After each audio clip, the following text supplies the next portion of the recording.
AP today news. ఎన్నికల ప్రచారం ప్రారంభించిన ఉమ్మడి టీడీపీ అభ్యర్థి సీనియర్ నాయకులు శ్రీ బగ్గు రమణమూర్తి గారు పోలవర్షం కురిపించి మంగళహారతులతో ఘన స్వాగతం పలికిన గ్రామ నాయకులు, మహిళలు, యువత వైసీపీని వీడి టీడీపీలో చేరిన 20 కుటుంబాలకు టీడీపీ కండువా వేసి పార్టీలోకి ఆహ్వానించడం జరిగింది.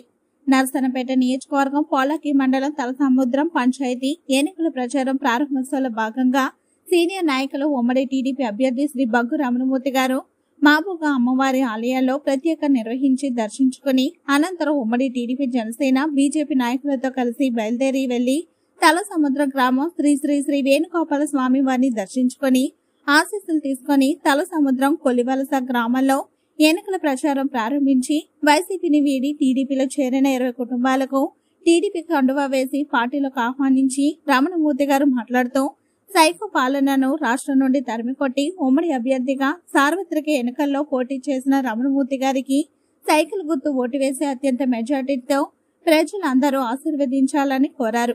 ఈ ప్రచారంలో టీడీపీ మండల నాయకులు మిరియాపల్లి వెంకటాపల నాయుడు గారు, బైరి భాస్కర్రావు గారు, రోనంకి కృష్ణనాయుడు, ప్రగడ ఆనంద్, మాజీ సర్పంచ్ ప్రగడ సూర్బాబు, జనసేన నాయకులు ఇన్ఛార్జ్ బలగ ప్రవీణ్ కుమార్, శ్రీరామ్మూర్తి, దండ సింగ్, వారధి వరలక్ష్మి, బీజేపీ నాయకులు కారుకోల రామారావు, గిల్లి లక్ష్మణరావు, ఎండ శ్రీనివాస్ మరియు టీడీపీ నియోజకవర్గ నాయకులు, కార్యకర్తలు, మహిళా కమిటీ సభ్యులు తదితరులు పాల్గొన్నారు.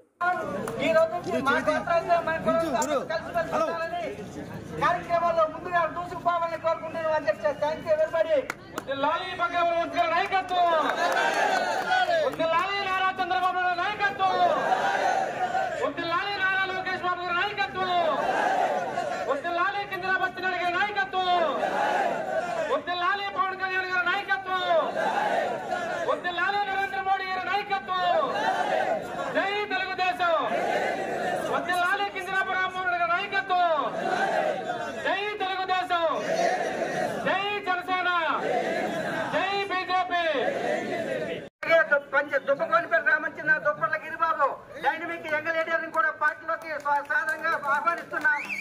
ఆయన సేవలను కూడా వినియోగించుకుంటున్నాం. ముందు చూసుకుంటూ ముందే పోవాలి. Thank you.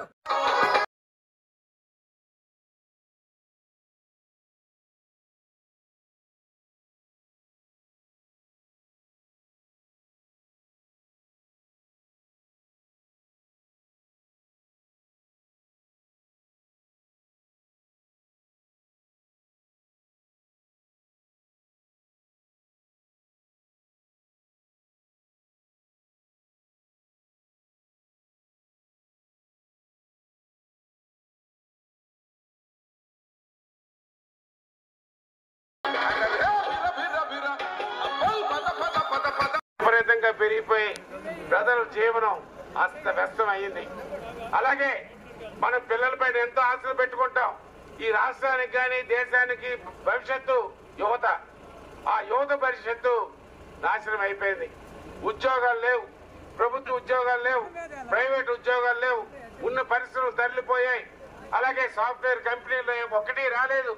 అలాగే సర్వీస్ రంగం పూర్తిగా కుదేలైంది. యువతకి భవిష్యత్తు లేని పరిస్థితి ఈ రాష్ట్రంలో దాపురించింది.